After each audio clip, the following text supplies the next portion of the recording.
అయిపోయిన తరువాత ఒక రాత్రి నిద్రపోతుండగా అనంతలక్ష్మమ్మ గారికి స్వప్నం కలిగింది. ఆ స్వప్నంలో స్వామి హనుమ దర్శనమిచ్చి 3 పళ్ళు చేతిలో పెట్టారు. 3 పళ్ళు చేతిలో పెట్టారు. ఆ 3 పళ్ళు చేతపుచ్చుకున్నటువంటి తల్లికి చటుక్కుని తెలివచ్చి, ఏమి స్వామి హనుమ కల్లో కనపడి 3 పళ్ళు ఇచ్చారు, దీనికి తాత్పర్యం ఏమై ఉంటుంది అని బహుభంగిమల ప్రశ్న చేశారు. కానీ ఎందుకు 3 పళ్ళు ఇచ్చారు అన్నది అప్పటికి అర్థం కాలేదు.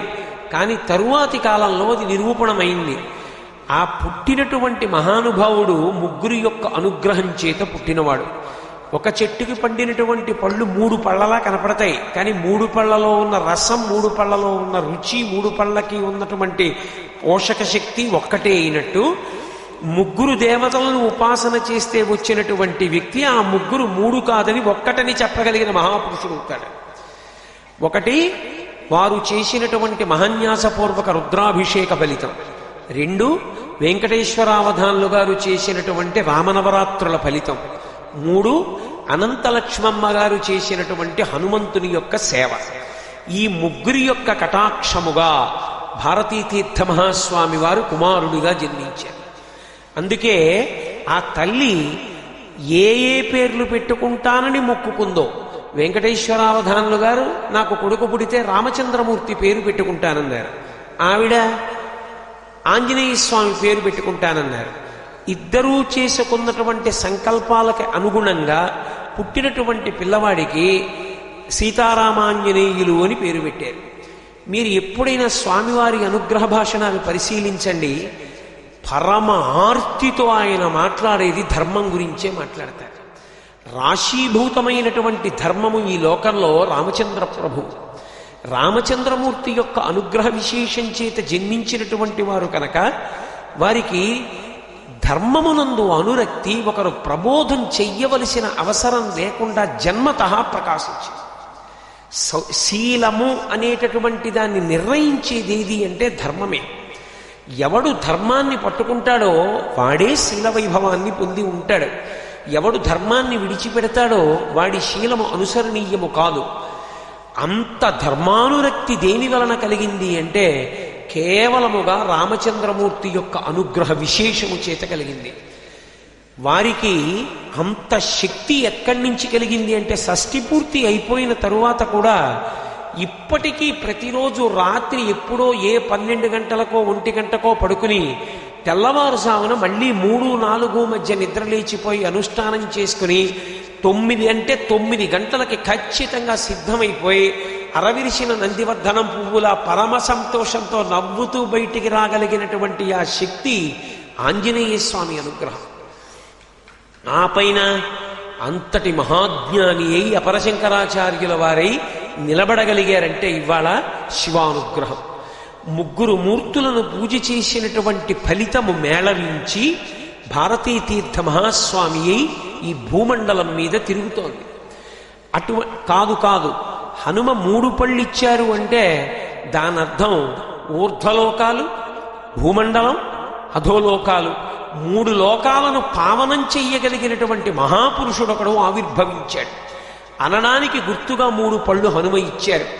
అటువంటి మహాపురుషుడు జన్మించిన కాలంలో, ఆయన ఉన్న కాలంలో మనం ఉన్నామని, ఆయన నడిచినప్పుడు ఆయన వెనక మనం నడిచామని, ఆయన నడుస్తుంటే మనం జై జయశంకర హరహర శంకర అన్నామని, ఆయన చంద్రమౌళీశ్వరారాధన చేస్తుంటే మనం చూశామని మనం తృప్తి పొందడం, అటువంటప్పుడు మనం కూడా పుట్టి ఉండడం పరమేశ్వరుడు మనకిచ్చినటువంటి గొప్ప వరమైతే శృంగేరి వెళ్ళి మనం అన్ని చేసుకోలేమని మన కోసమని వారే రావడం ఒకెత్తైతే, ఆంధ్రదేశంలో భాగ్యనగరం తర్వాత 15 రోజుల భాగ్యం పొందిన 2వ ఏకైక పట్టణం గుంటూరు కావడం వేరొక విశేషం.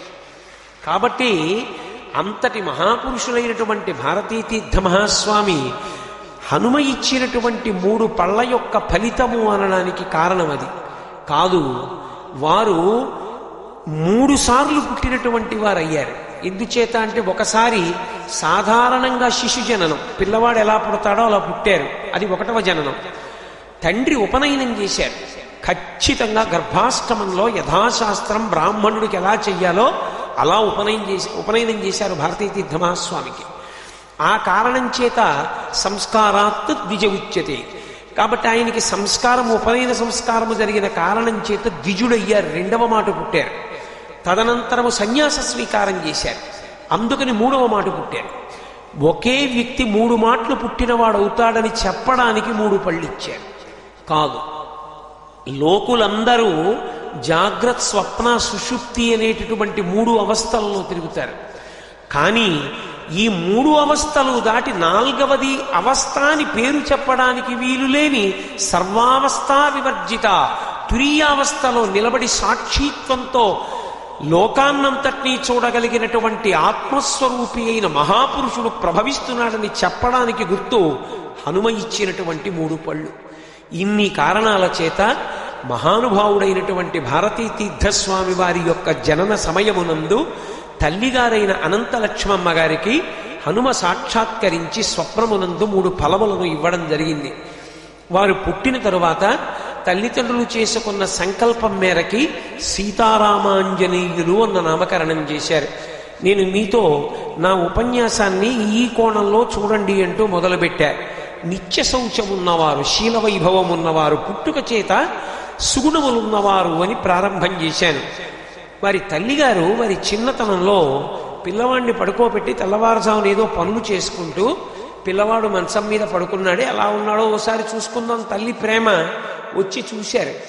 వచ్చి చూసేటప్పటికీ బాలకృష్ణుడి నోటిలో బ్రహ్మాండాలన్నీ చూసినటువంటి యశోద ఎలా ఆశ్చర్యపోయి స్థాణువైపోయిందో, వారికి జన్మనిచ్చినటువంటి అనంతలక్ష్మమ్మ గారు అలా స్థాణువై నిలబడిపోయారు.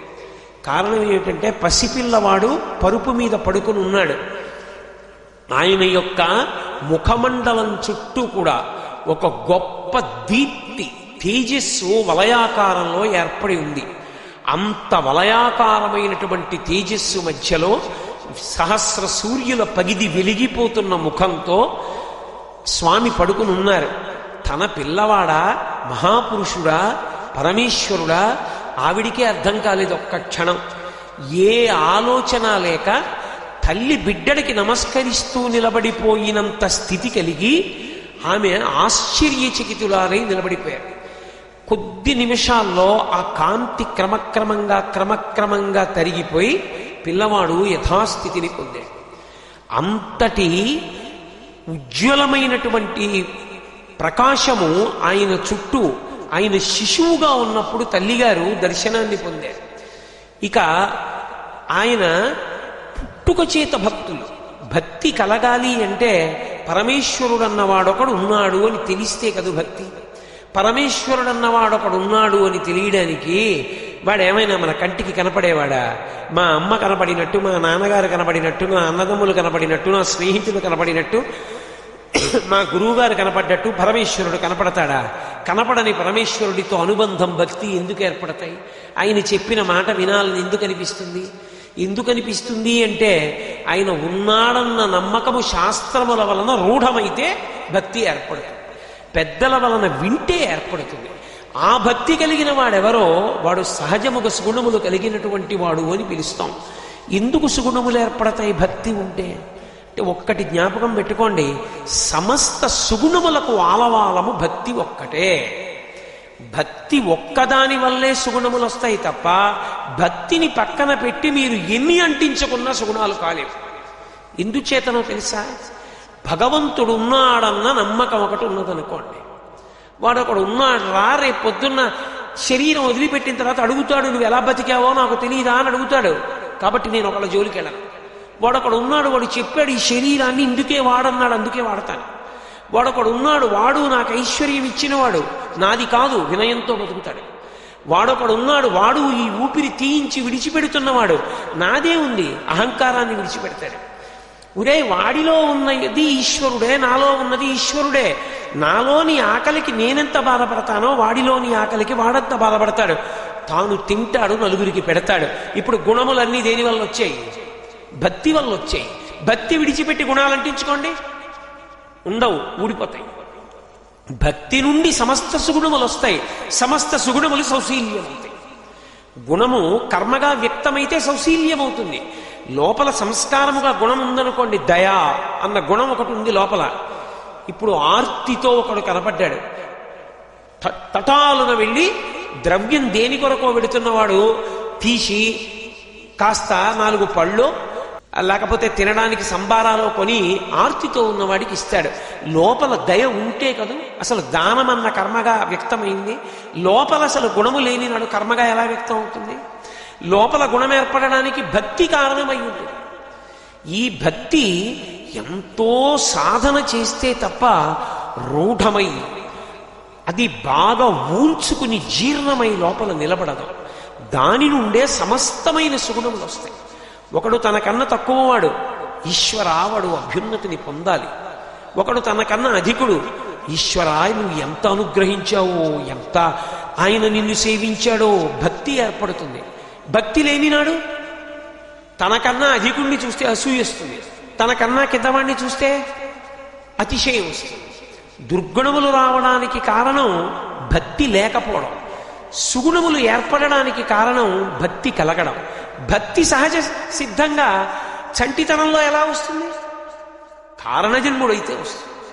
ఏ ప్రహ్లాదుడి వంటి వానికో ఏమీ లేకుండా చిన్నతనంలోనే భక్తి వచ్చేసింది అంటే అది కేవలం ఒక కారణజన్ముడు కాబట్టి వచ్చింది. భారతీతీర్థ మహాస్వామి వారికి కూడా చంటితనంలో భక్తి కలిగింది. ఎలా కలిగిందని మీరు చెప్పగలరు అని నన్ను అడుగుతారేమో. వారికి ఏమనిపించిందో చిన్నతనంలో, శిశువుగా ఉన్నప్పుడు ఒకసారి రోదన మొదలుపెట్టారు. ఇక ఇంట్లో ఉన్నవాళ్ళు బంధువులు అందరూ వచ్చారు, ఉయ్యాల్లో పడుకోబెట్టారు, పాలు పట్టారు, ఎత్తుకున్నారు, కబుర్లు చెప్పారు, పాటలు పాడారు. ఏమి చేసినా ఆపల.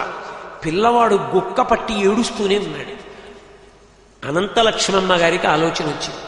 ఏమిటో పిల్లాడు ఇంత ఏడుస్తున్నాడు, ఏ గాలో ఏ ధూళో ఏమైనా తగిలిందో ఏమో, ఏ ఉగ్రగ్రహం సోకిందో, ఒక్కసారి ఈశ్వరాలయంలోకి వెళ్ళొస్తే పోతుందని ఆ పిల్లవాడిని ఎత్తుకుని శివాలయంలోకి వెళ్ళారు. శివాలయం ద్వారం దాటారంతే మాటలు సరిగా రానటువంటి పిల్లవాడు శంభో శివ శివ, శంభో శివ శివ, శంభో శివ శివ, శంభో శివ శివ అని ఉచ్చరిస్తూ ఏడుపాపేశారు. తల్లి చుట్టూ ఉన్నటువంటి బంధువులు తెల్లబోయి ఆయన్ని శివాలయంలోకి దర్శనం చేయించి తీసుకొచ్చారు. పరమ సంతోషంతో పెదవుల వెంట శంభో శివ శివ, శంభో శివ శివ నామం చెప్తూ పిల్లవాడు పడుకున్నాడు.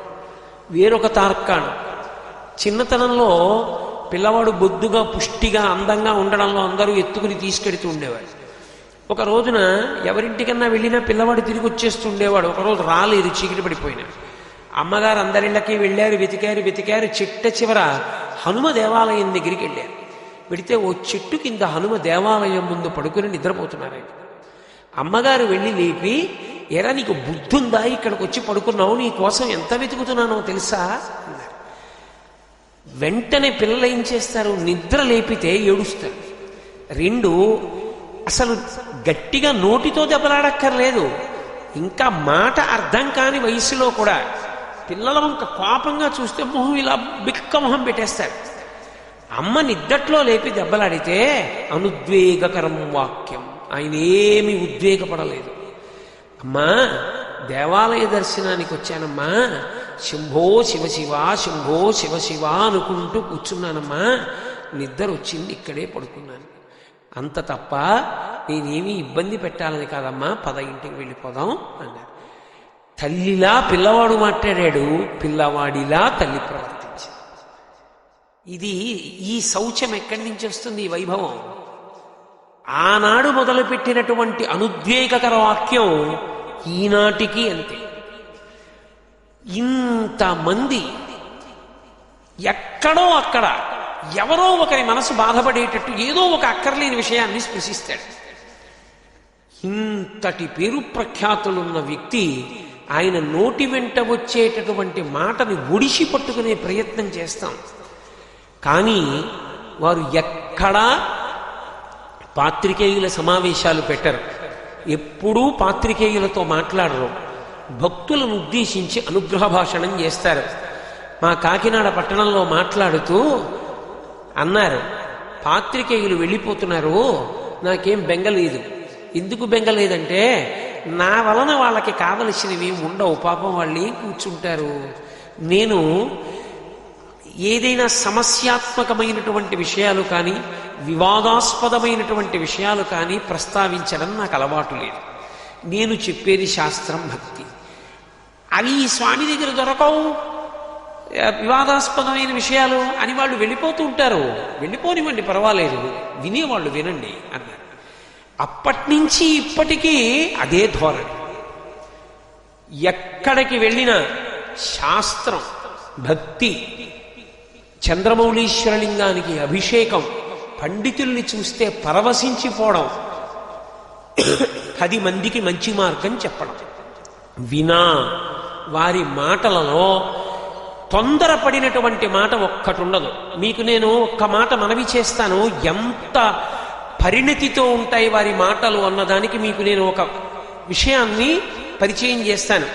వారు ఆంధ్రదేశంలో ప్రవేశించిన తరువాత మా టీవీ వారిని ఇంటర్వ్యూ చేసింది. మా టీవీ పనుపున ప్రఖ్యాత చలనచిత్ర నటులు లబ్ధప్రతిష్ఠుడు తనికెళ్ల భరణి గారు ఆయన్ని కొన్ని ప్రశ్నలు వేశారు. వేస్తూ తిరుమల తిరుపతి దేవస్థానాలు దోషభూయిష్టంగా ప్రవర్తిస్తున్నాయి అన్నట్లుగా వారొక ప్రశ్న వేశారు. అక్కడికి వెళితే అంత డబ్బుతో కూడుకున్న వ్యవహారమేను, ఏదో తోసేస్తున్నారు, ఏ పట్టించుకోవట్లేదు, అన్నింటికీ టిక్కెట్లు, అలా ఉండడం మీద మీ అభిప్రాయం ఏమిటని అడిగారు. తొందరపడి ఆయన ఏమనలేదు. ఒక్క క్షణం ఆలోచించి అన్నారు, పెద్ద పెద్ద వ్యవస్థలు నడవాలంటే డబ్బు ఉండాలి కదూ, అందుకు కదూ ఆర్జితం పెట్టారు. ఎక్కువ మంది దగ్గరగా వెళ్ళి దర్శనం చేయలేకపోతున్నారా, తోచేస్తున్నారని మీరు అంటున్నారు. వాళ్ళు కూడా చేయించాలని అనుకుంటారుగా దర్శనం, కానీ అక్కడ ఉన్న సమస్యలు ఏమున్నాయో అవి తెలుసుకోకుండా మనం తొందరపడి అనకూడదు కదూ. ఎంత పరిశీలనాత్మకంగా, ఎంత వివేకంతో, ఎంత నిండు మనసుతో ఆ మాట అన్నారో ఆలోచించండి. చాలా మందికి తెలియదు. నేను వెనకేసుకొచ్చి మాట్లాడుతున్నాను అనుకోకండి. తిరుమల తిరుపతి దేవస్థానంలో దర్శనాలు చేయించడానికి, భక్తుల్ని దగ్గరికి తీసుకెళ్ళడానికి అధికారులు ఎంత కష్టపడుతుంటారో, ఎంత ప్రయత్నం చేస్తుంటారో, ఎన్ని మాటలు పడినా సరే మేము ఇందులో తగిన ప్రయత్నం చేద్దామని అంతంత ఐఏఎస్లు చదువుకున్న వాళ్ళు ఎంత పరిశ్రమ చేస్తుంటారో నాకు తెలుసు ప్రత్యక్షంగా. అంత పరిణతితో తొందరపడి ఒక్క మాట అనకుండా, ఇవాళ మనం ఎందరో స్వాముల్ని చూస్తున్నాం, ఉద్యమాలు, ధర్నాలు, తొందరపడి మాటలు, దేవస్థానాల్ని విమర్శలు. భారతీ తీర్థ మహాస్వామి పుట్టుక నుంచి ఇప్పటి వరకు అదే ధోరణి, అనుద్వేగకరం వాక్యం. ఆ సౌశీల్యం ఎక్కడి నుంచి వస్తుంది రమ్మంటే?